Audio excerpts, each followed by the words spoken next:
ज्ञातारं विश्वतत्त्वानां वन्दे तद्गुणे लब्धे वन्दे तद्गुणे लब्धे वन्दे तद्गुणे लब्धे। जय बलस्वर विष्णु भगवान की, देवादिदेवादिनाथ भगवान की, अंतिम शासनपति महावीर स्वामी भगवान की, परम पूज्य गुरुदेव श्री आदि सागर स्वामी की देवी मन सर्वसन्मति सागर जी महाराज की, परम पूज्य गुरुदेव श्री सुंदर सागर जी महाराज की, द्वादशांग निर्माणी माता की।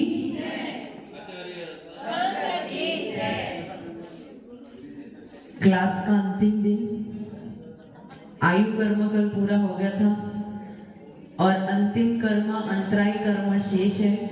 अंतराय कर्म घातिया कर्म है, क्योंकि जो वीर्य होता है, वीर्य यानी आत्मा का जो बल या शक्ति है, उसको नष्ट करने वाला यदि कोई है तो वो कौन है? अंतराय कर्म। अंतराय कर्म जिस दिन नाश को प्राप्त हो जाएगा तो आपके अंतरंग में अनंत वीर्य की उत्पत्ति हो जाएगी। यहाँ पे वीर्य से अर्थ क्या है? आपकी आत्मीय शक्ति। शक्ति बहुत है लेकिन कर नहीं पा रहे। जैसे मैंने बोला दीक्षा ले लो, अभी नहीं ले सकते, अभी नहीं हो सकता। शरीर की शक्ति से मतलब नहीं है, इतना याद रखना। शरीर की शक्ति से उपवास होते हैं, तपस्या होती है, नहीं। अगर आत्मीय शक्ति है, शरीर दुर्बल है, परंतु यदि आत्मीय शक्ति आपकी अच्छी है तो आप कितनी भी साधना, कितनी भी तपस्या कर सकते हो। तो ये जो अंतराय कर्म है वो किसको नाश करता है? वीर्य को नाश करता है। वीर्य यानी आत्मीय शक्ति को नाश करता है। और ये अंतराय कर्म कितने प्रकार का है? 5 प्रकार का है। कौन सा? दानंतराय, लाभांतराय, भोगंतराय, उपभोगंतराय और वीरंतराय।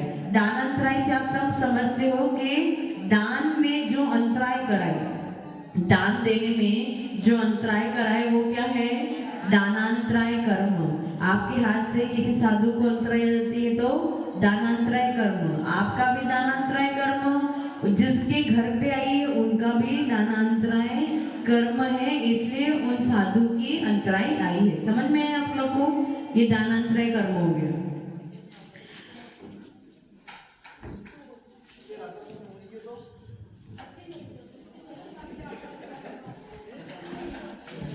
जो दान देने में अंतराय करे या जो दान देने में विघ्न उत्पन्न कराए वो दानांतराय कर्म। उसके बाद लाभांतराय। अब लाभांतराय का अर्थ क्या होता है? किसी वस्तु का लाभ होना या भोग उपभोग की बात नहीं, केवल उस वस्तु की प्राप्ति को ही लाभ कहते हैं। जैसे आपकी लॉटरी लग गई तो ये क्या हो गया?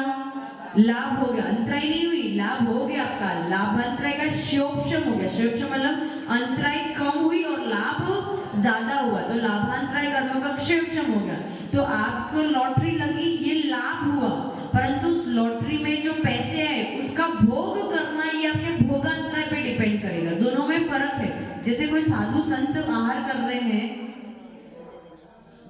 जैसे साधु संत आहार कर रहे हैं तो उनके टेबल पे आपने किचन में 10 वस्तु बनाई थी और टेबल पे 8 ही आ पाई, 2 वस्तु आप भूल गए, तो उनके लाभांतराय कर्म का उदय था, जिससे आप 2 वस्तु को भूल गए हो। जो उनकी इच्छा थी वो उस टेबल पे नहीं आ पाई।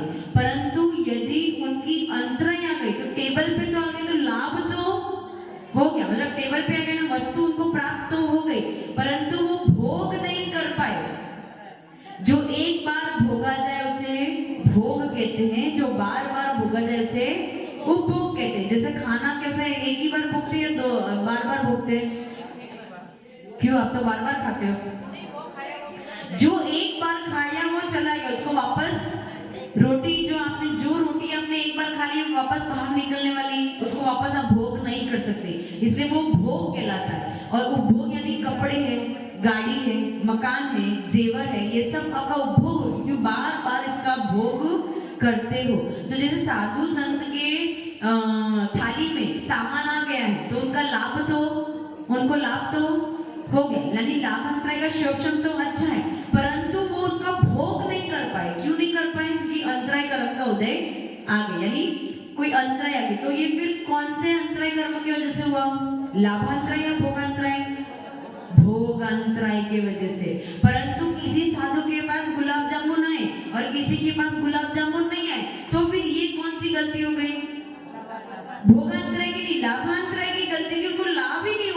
टेबल पे आई ही नहीं, परंतु टेबल पे आने के बाद हाथ में नहीं आ पा रही, तो ये क्या हो गया, हाथ में मतलब अंतराई हो गई। तो फिर क्या हो गया, भोग अंतराई, मतलब वस्तु समीप में आने के बावजूद उसका भोग नहीं कर पा रहे, तो ये भोगांतराय हो गया।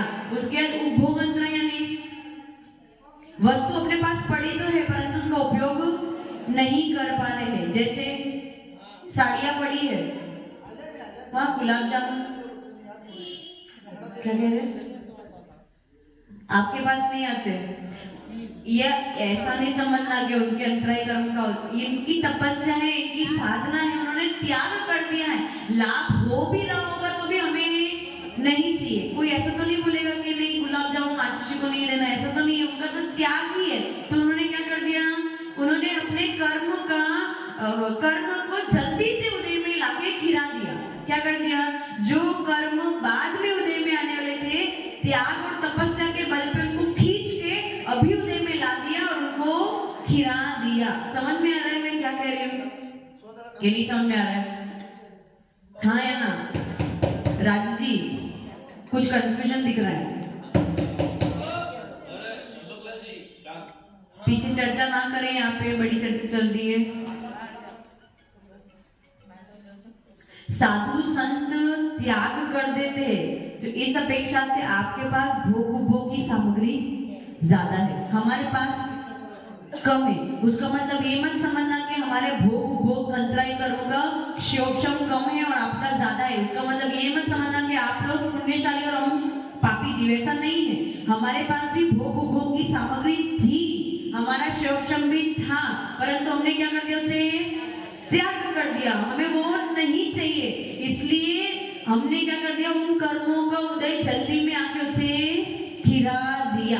समझ में आया, जो हमारा पुण्य था, अब हमारे को भी भोग उपभोग की सामग्री की प्राप्ति तो होने वाली थी। राजू जी इस बात को समझना, हमें भी भोग उपभोग की सामग्री की प्राप्ति तो होने वाली थी। पूरा जीवन अगर निकालते घर पे तो हम भी पैसे कमाते, हम भी घर पे रहते, गाड़ी बंगला आदि जो भी होता है सब कुछ होता हमारे पास, तो भोग उपभोग की सामग्री हमारे पास भी होती। किसके बल पे होती, हमारे पुण्य के बल पे, परंतु हमने उस पुण्य को छोड़ दिया। लेकिन पुण्य तो अभी भी हमारे कर्म, पुण्य रूपी कर्म तो हमारे पास पड़े हैं ना, अब उनको यहाँ पे उपयोग नहीं कर रहे तो कहाँ पे उपयोग कर रहे हैं, धर्म में उपयोग कर रहे हैं, हमारी तपस्या में उपयोग कर रहे हैं, हमारी साधना में उपयोग कर रहे हैं, हमारे ज्ञान में, स्वाध्याय में, इस सब में उपयोग कर रहे हैं। तो पुण्य आपके पास भी है, पुण्य हमारे पास भी है, चाहो तो उसे इस तरफ उपयोग कर लो और चाहो तो उसे उस तरफ। तो जैसे आशी ने बुरे का त्याग कर दिया, अब जिन्होंने बुरे का त्याग नहीं, उसको तो रोज अच्छा मस्त मेवा मिष्ठान मिलेगा खाने के लिए, और आशी ने तो बुरे का त्याग कर दिया, तो उनको मिलेगा क्या, तो उनके अंतराय कर्म का क्षोभम खराब है क्या, खराब नहीं है, लेकिन उनको जो मिलने वाली सामग्री थी उसे उन्होंने पहले से ही त्याग कर दिया। तो उन्होंने अपना जो पुण्य है उसको क्या कर दिया है, अभी स्टोरेज में रखा है, वो पुण्य का उपयोग नहीं कर रहे हैं। समझ में आए, पुण्य के बल पे सामग्री मिलती है। साधु संत आहार करने भी जाते हैं तो पुण्य के बल पे उनके पास, उनकी टेबल पे, उनकी थाली में सामग्री आती है। यदि साधु का पुण्य भी नहीं होगा तो एक साधु के पास गुलाब जामुन है और दूसरे साधु के पास कुछ भी नहीं है, ऐसा भी हो सकता है। दोनों एक ही चौके में पहुंच गए, लेकिन किसी के पास सब कुछ है और किसी के पास कुछ भी नहीं, ऐसा भी हो सकता है। तो सब कुछ पुण्य के बल पे होता है, बिना पुण्य के, यानी कर्म, पुण्य मतलब पुण्य इतना इंपॉर्टेंस नहीं है, लेकिन कर्म के बल पे ही सारी व्यवस्था होती है। दो साधु एक ही चौके में बैठे, एक साधु पूरा पेट भर के आहार करके आए और दूसरा साधु कुछ खा ही नहीं पाया, उनके अंतराय आ गए। तो ये सब अपने अपने कर्म का खेल है, अंतराय कर्म का खेल है, जिसकी वजह से ये डिफरेंसेस पैदा होते हैं। तो दान अंतराय किसका होता है, श्रावक जो दान देना चाह रहा है वो यदि दान नहीं दे पा रहा है किसी कारण, घर का कोई कारण हो सकता है, आर्थिक कार्य हो सकता है, कोई भी कारण हो, उसकी वजह से वो अगर दान नहीं दे पा रहा है तो मेन कारण क्या है, दान अंतराय कर्म। अब साधु के भी दान अंतराय कर्म का उदय होता है क्या, हम दान देते हैं, हम भी ज्ञान दान देते हैं, अभय दान देते हैं। हम चाहे कि हम आपको बहुत कुछ सिखा दे, परंतु लोग सीखने के लिए नहीं आ रहे, तो हमारी जो दान देने की जो इच्छा हो रही है वो पूर्ण नहीं हो पा रही, तो कहीं ना कहीं हमारे अंतराय कर्म का भी उदय है, जिसकी वजह से हम पूरा ज्ञान नहीं दे पा रहे। सामने वाला श्रावक इतना अच्छा नहीं है कि उसे ग्रहण कर सके, तो हम उसे नहीं दे पा रहे, तो ये भी हमारे दान अंतराय कर्म का क्षयोक्षम अच्छा नहीं है, जिसकी वजह से हम ज्ञान दान अथवा अभयदान नहीं दे पा रहे हैं। समझ में आया? समझ में आया? दानांतराय, लाभांतराय यानी वस्तु की प्राप्ति, भोग उपभोग की बात नहीं, केवल वस्तु की प्राप्ति। आपने उसे यूज किया कि नहीं किया ये अलग बात है, केवल उसका लाभ हो गया मतलब आपका लाभांतराय कर्मों का क्षयोक्षम हो गया। ठीक है, इतना क्लियर है? और भोग का मतलब आपने उसका उपयोग कर लिया, भोग की सामग्री जो एक बार भोगी जाए, जैसे खाना पीना आदि जो है वो एक बार भोगी जाती है, इसलिए वो सब भोग के अंदर आती है। तो यदि वस्तु घर पे आ गई है, जैसे किसी को कस्टर्ड एप्पल बहुत पसंद है, सीताफल, तो घर पे आ गया तो लाभ तो हो गया, लेकिन उसे अभी भोग नहीं कर पाए, भोग करने से पहले किसी और ने भोग कर लिया, तो फिर भोगांतराय। समझ में? ये भोगांतराय। और फिर उपभोग मतलब वस्तु सारी पड़ी है, वस्तु घर पे सब कुछ पड़ी है, जैसे कपड़े लता जेवर जवाहरात सब पड़े, लेकिन इतने बीमार है कि बेड पे ही पड़े 10 साल से, तो क्या हो गई है? उपभोग अंतराय भी है, भोग अंतराय भी है। डायबिटीज हो गया, घर पे सारा सामान तो पड़ा है लेकिन खा कुछ भी नहीं सकते। कैंसर हो गया किसी व्यक्ति को, बेचारा बेड पे पड़ा है, ना कपड़े पहन सकता है, ना कुछ कर सकता है, कुछ भी नहीं। तो सब क्या है? उसका लाभ तो हुआ है, घर पे सामान तो पड़ा है, लेकिन भोग और उपभोग अंतराय का कर्म इतना तीव्र है कि उसे वो भोगी। बहुत जीव ऐसे होते हैं जो स्पीड समझ में नहीं आ रहा है कि मेरी बातें, शब्द समझ में, स्पीड ज्यादा तो नहीं है, स्लो करो। ऐसे बहुत से व्यक्ति होते हैं जो जीवन भर मतलब बहुत ही दुर्बल अवस्था में अपना जीवन निकालते हैं, जिनके घर पे ज्यादा आर्थिक व्यवस्था अच्छी नहीं होती है, और जैसे उनका आर्थिक व्यवस्था बढ़ने लगती है, उनकी इकोनॉमिक्स बढ़ने लगती है, तब बस उनकी मृत्यु हो जाती है। तो इसका मतलब क्या हुआ? बाकी घर वालों के तो भोग और उपभोग में लगा है, लाभ में रखा है, लेकिन उस व्यक्ति के नहीं था, इसलिए वो जैसे ही आपकी आर्थिक व्यवस्था बढ़ने लगी वो चला गया, क्योंकि उसके भाग्य में लिखा ही नहीं था, उसके अंतराय कर्म इतना तीव्र था कि उसे भोगना नहीं लिखा था, इसलिए ऐसा भी होता है। ये समझ में आया? भोगांतराय, उपभोगांतराय, और फिर वीर्यंतराय। वीर्यंतराय यानी आत्मीय शक्ति। हम अपनी आत्मा में अनंत शक्ति होती है, भले वो आपकी हो, भले वो हमारी हो, भले वो तीर्थंकर भगवान की हो, अरिहंतों की हो, किसी की भी हो, लेकिन हम अपनी शक्ति को प्रकट, क्या अभी आप दीक्षा नहीं ले सकते हो? क्या उपवास नहीं कर सकते हो? क्या आप केशरोष नहीं कर सकते हो? सब कुछ कर सकते हैं। हम भी तो आपके स्थान पे ही तो थे, हम भी सोचते थे यार एक बार खींचा तो लगती है, कैसे सहन करेंगे, लेकिन जब एक बार बैठ गए केशरोष कराने तो 2 घंटे कहाँ निकल जाते पता भी, खिंचते जाते। तो ये क्या है? आत्मीय शक्ति को बढ़ाया। अच्छे 10 उपवास किए थे, पहले दूसरे उपवास में कैसे लगने लगा था कि अब कैसे होगा, कैसे, लेकिन आत्मा के शरीर में ताकत नहीं है, परंतु आत्मा की शक्ति इतनी बढ़ जाती है उस समय, सहन शक्ति वो इतनी बढ़ा देते हैं कि कुछ भी हो जाए, परंतु अपनी साधना तो पूरी करनी ही करनी है। इसको क्या कहते हैं? वीर्यंतराय कर्मों का क्षयोक्षम बढ़ाया। हम सब पंचम काल के लोग हैं, और पंचम काल के लोगों की शक्ति ऑलमोस्ट सेम ही है, सब दुर्बल ही है, परंतु फिर भी कोई ऐसे विशेष जीव होते हैं, जैसे तपस्वी सम्राट सनमति शंकर जी महाराज, विशेषता थी उनकी, तो उन्होंने इतने उपवास भी कर लिए, 10,000 से ज्यादा उपवास कर लिए, केवल मट्ठा और पानी लेके जीते। अगर आप हम सोचे कि हम मट्ठा और पानी लेके जिएंगे तो जी सकते हैं क्या? मतलब हमारे लिए सोचना भी मुश्किल हो जाएगा, लेकिन जब करने पे उतरेंगे तो कर भी सकते हैं। लेकिन ये वीर्यंतराय कर्म का क्षयोक्षम जो है वो हमें, यानी वीर्यंतराय कर्म जो है वो हमें रोकता है, हमारी आत्मीय शक्ति को उत्पन्न नहीं होने देता है, क्योंकि हमारे अंदर आलस या प्रमाद भरा हुआ है। ठीक है, ये 5 प्रकार के अंतराय कर्म हो गए। अब ये अंतराय कर्म कौन नष्ट कर देते हैं?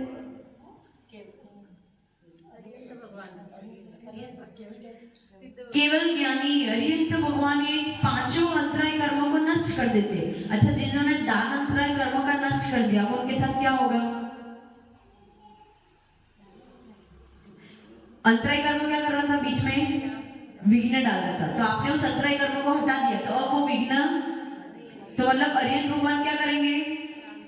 कंटिन्यूस, बिना किसी क्षय के, बिना किसी पॉज के, बिना रुकावट के कंटिन्यूस दान देते। किसका दान देते? वो ज्ञान का दान देते हैं, अभय दान देते हैं। उसमें कोई भी कभी भी रुकावट नहीं पड़ती है। अब इसमें किसी का प्रश्न हो सकता है कि महावीर स्वामी भगवान की दिव्य ध्वनि कितने दिन तक नहीं खिली थी? 66 दिन तक। क्यों नहीं खिली थी?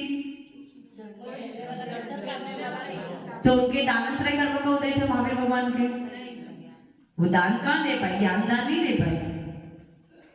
समझ में आया मैंने क्या प्रश्न पूछा? महावीर भगवान ने अंतराय कर्म नष्ट कर दिया था, हाँ या ना तो बोलो। इसलिए तो वो अड़ियंत बन गए थे ना, तीर्थंकर बन गए थे, केवली भगवान बन गए थे, समोश्रण उनका रचना हो गई थी। लेकिन कितने दिन तक दिव्य ध्वनि नहीं खिली थी? तो 66 दिन तक उनके दानत्रय कर्म का उदय था क्या? उनके दानत्रय कर्म का उदय नहीं था, लेकिन लोगों के लाभांतरय कर्म का उदय था। इसीलिए उनकी वाणी, इसमें ऐसा गलत मत समझ लो कि उनके दानत्रय कर्म, उनके तो अंतरय कर्म है ही नहीं, उनके अंतरय कर्म नष्ट हो चुके हैं।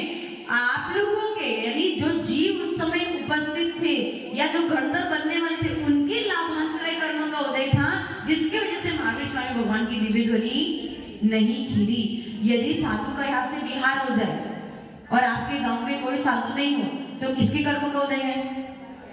आपके कर्म का उदय है। अब सागवाड़ा में साधु तो बैठे हैं, लेकिन सब आ पा रहे हैं क्या? तो हमारे कर्म का उदय कि पब्लिक नहीं आ रही है हमारे पास।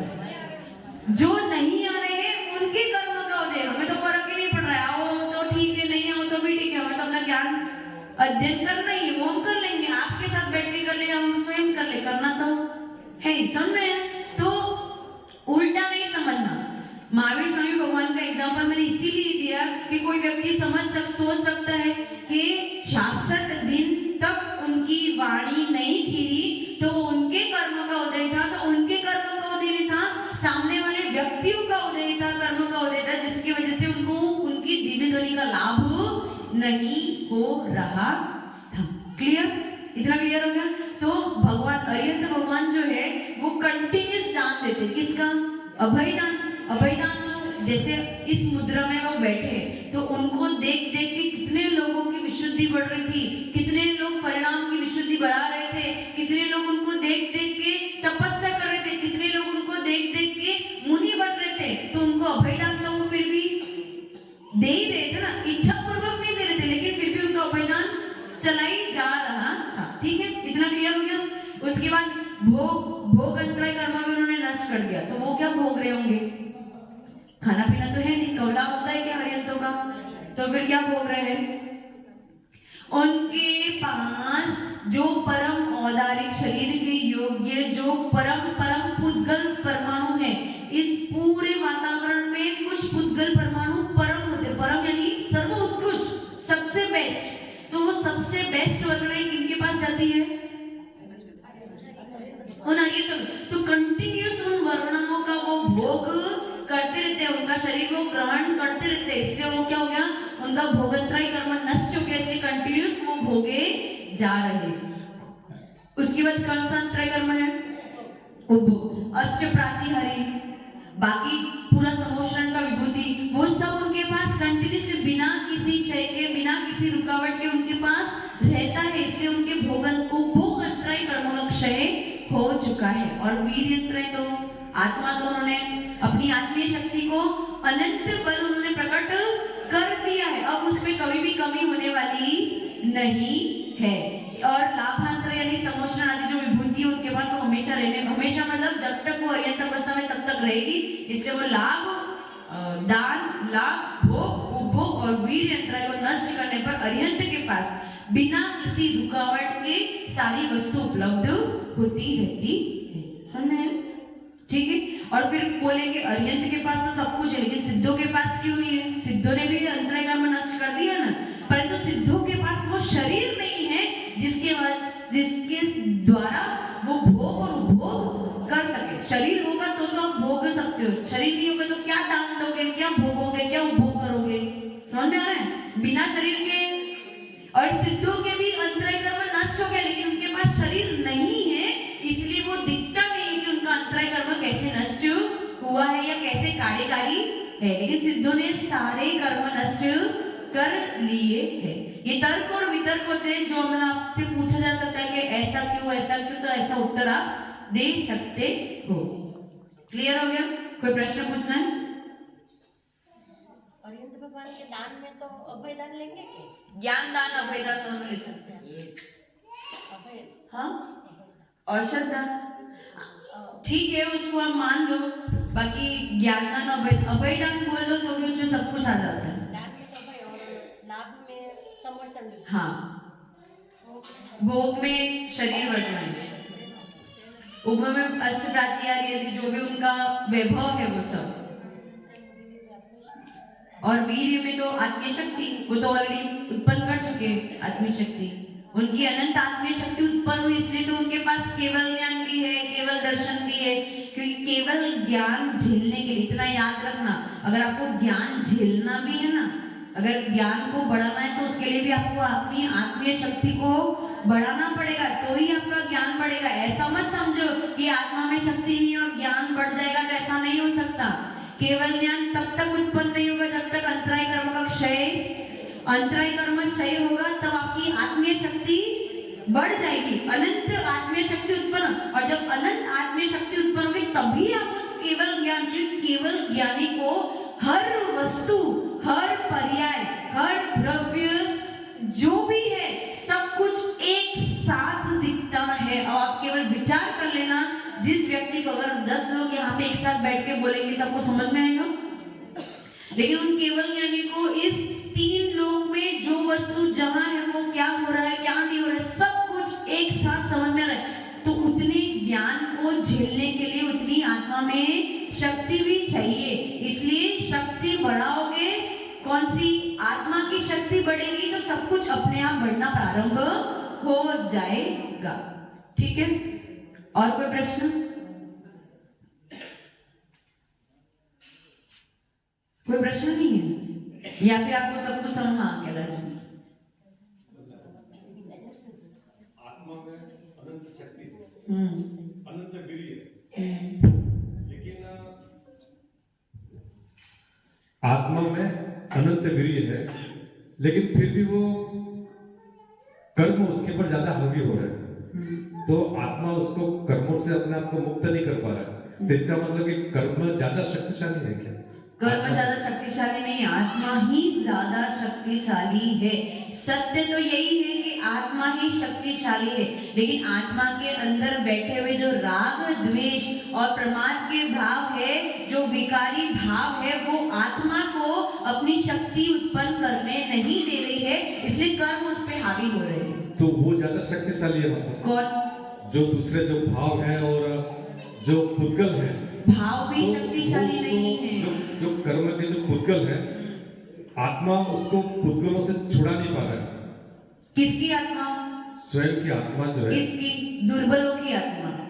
तो इसका मतलब अरिहंतों की आत्मा। अगर आप कहते एक मिनट, अगर आप सर्वथा कहते कि आत्मा शक्तिशाली नहीं है, कर्म शक्तिशाली है, तो अरिहंत भी कभी कर्मों को नष्ट नहीं कर सकते, सिद्ध भी कभी कर्मों को नष्ट नहीं कर सकते। इसलिए सर्वथा ऐसा नहीं है, ये हमारा आलस्य है, प्रमाद है, जो हम कर्मों को अपने आप पर हावी होने दे रहे हैं। अच्छा, आपने कपड़े पहने, ठीक है, साधु ने कपड़े पहने क्या? निवृत्त वेश को धारण किया। ठंडी दोनों के लिए सेम है ना, बराबर है, तो ठंडी उनको भी लग रही, आपको भी लग रही, लेकिन आपने क्या कर दिया? अपने शरीर को आच्छादित कर दिया। उन्होंने अपने शरीर को आच्छादित नहीं किया, तो उन्होंने क्या कर दिया? उस ठंडी पर उन्होंने विजय प्राप्त किया, और आपने क्या कर दिया? उस ठंडी के सामने आप हार गए। तो किसकी दुर्बलता है?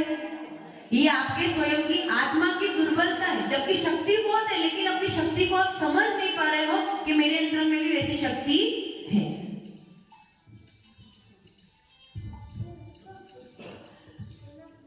और कोई प्रश्न हो तो पूछ लो, नहीं तो आपका टाइम नहीं जाएगा।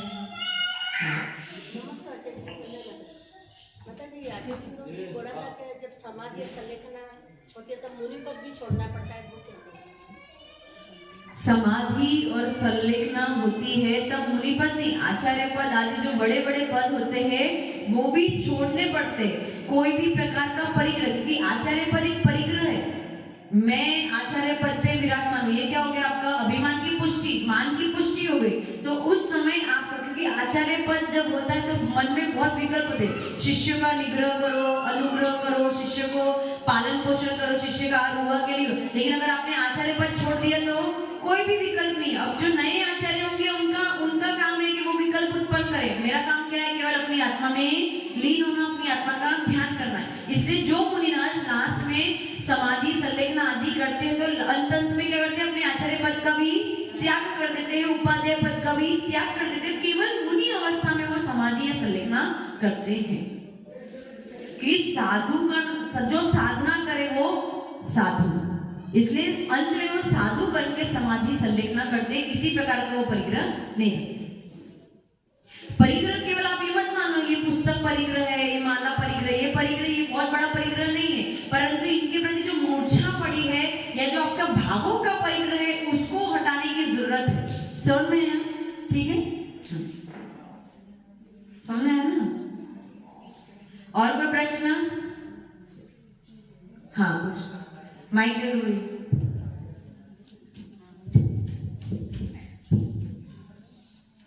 बोलते होते जी, एक जिज्ञासा है, मतलब इस प्रश्न से हट करके भी, जैसे श्रुतम मतिपूर्व द्वैते द्वादश भेद, तो श्रुत ज्ञान जो है वह दो प्रकार का है, अंग बाह्य और अंग प्रविष्ट। तो अंग बाह्य जो है वो अनेक प्रकार का है और वो जो है 12 प्रकार का है। तो ये दोनों तो अभी होते नहीं है। क्या ये दोनों ज्ञान अभी होते हैं ना? अभी जो अंग बाह्य और अंग प्रविष्ट, अंग बाह्य का कुछ अंग बाह्य और अंग प्रविष्ट जो है आप जो पढ़ रहे हो ना, ये जो भी सुन रहे हो वो भी अंग प्रविष्ट का एक भाग है, उसी का एक पार्ट है। पूरा द्वादशांग अपन को नहीं हो सकता, लेकिन उसका कुछ कुछ अंश तो हो सकता है ना। पूरा पूर्व का ज्ञान या अंग का ज्ञान हमें नहीं हो सकता, इतना अपना क्षम नहीं है। परंतु जो कर्म सिद्धांत पढ़ रहे हो, त्रिलोकसार पढ़ रहे हो, जितने भी शास्त्र है वो सब कुछ उस अंग प्रविष्ट के ही है। किसके द्वारा लिखित है वो? आचार्य द्वारा। आचार्य ने कहां से लाए? जो गंधर्व परमेश ने बोला था उसी को आगे जाके वो परिपाटी क्रम से जाता गया और आचार्य ने उसे ग्रंथ में लिख दिया। तो ये सब अंग प्रविष्ट का ही एक भाग है। तो मतलब अगर ये दोनों अगर मान लो कि मतलब बहुत कम अंश है श्रुत ज्ञान का। हाँ, श्रुत ज्ञान का बिल्कुल सही है, क्योंकि बीच में 6 महीने तक अपने शास्त्रों को जलाया गया था। किसने जलाया था मुझे याद नहीं, परंतु मैंने सुना हुआ है कि 6 महीने तक कंटिन्यूसली अपने शास्त्रों को जला के उसकी होली करी गई थी, जिसकी वजह से अपने बहुत सारे शास्त्र विलुप्त हो चुके हैं। और शंकराचार्य, तो बहुत सारे शास्त्र विलुप्त हो चुके हैं और बहुत सा ज्ञान आचार्य के साथ चला गया है जो आगे लिख नहीं पाए, जिसको आगे बता नहीं पाए। नहीं तो ये जो श्रुत ज्ञान जो है, तो जैसे अभी आप पढ़ा रहे हो या हम पढ़ रहे हैं, तो बाकी दूसरे जो जीव हैं, 1 इंद्रिय 2 इंद्रिय 3 इंद्रिय, तो फिर उसमें कैसे हो सकता है? उसमें देखो, तो फिर श्रुत ज्ञान क्या उनमें सिर्फ मति ज्ञान ही है, श्रुत ज्ञान नहीं है? उनके अंदर शुद्ध ज्ञान होता है। शुद्ध ज्ञान 2 प्रकार का, एक विशिष्ट एक सामान्य। जो आप 2 प्रकार का बात कर रहे हो ना, अंग बाह्य और अंग प्रविष्ट, ये तो केवल संघी जीवों में ही हो सकता है, असंघियों में नहीं हो सकता। जिसके पास मन है वही ये पढ़ सकते हैं, समझ सकते हैं। बिना मन वालों को ये समझ में नहीं आएगा। तो जो 1 इंद्रिय 2 इंद्रिय 3 इंद्रिय चतुरेंद्रिय और पंचेंद्रिय असंगी के पास भी शुद्ध ज्ञान पाया जाता है, लेकिन वो विशिष्ट शुद्ध ज्ञान है। विशिष्ट शुद्ध ज्ञान यानी अंग बाह्य और अंग प्रविष्ट वाला शुद्ध ज्ञान नहीं है। तत्वार सूत्र में जिस शुद्ध ज्ञान की बात करें ना, वो मोक्ष मार्ग को लेकर उस शुद्ध ज्ञान की बात करें, इसलिए उसके 2 भेद बताए, अंग बाह्य और अंग प्रविष्ट। समझ में है? तत्वार सूत्र मोक्ष मार्ग कथन कर रहे हैं, इसलिए वहां पे उन्होंने शुद्ध ज्ञान के 2 भेद बताए, अंग बाह्य और अंग प्रविष्ट। लेकिन राजवार्तिक और सर्वासिद्धि खोल के उसकी टीका पढ़ोगे तो आपको समझ में आएगा कि 1 इंद्रिय 2 इंद्रिय 3 इंद्रिय चतुरेंद्रिय पंचेंद्रिय असंख्यों के पास भी शुद्ध ज्ञान होता है, लेकिन ये वाला उनके पास, वो सुन भी लेंगे तो भी उनको कुछ भी समझ में नहीं। उनको केवल इंद्रियों के विषयों में विशेष शुद्ध ज्ञान होता है। जैसे मैंने आपको पहले भी बताया, चींटी का उदाहरण सुनाया था।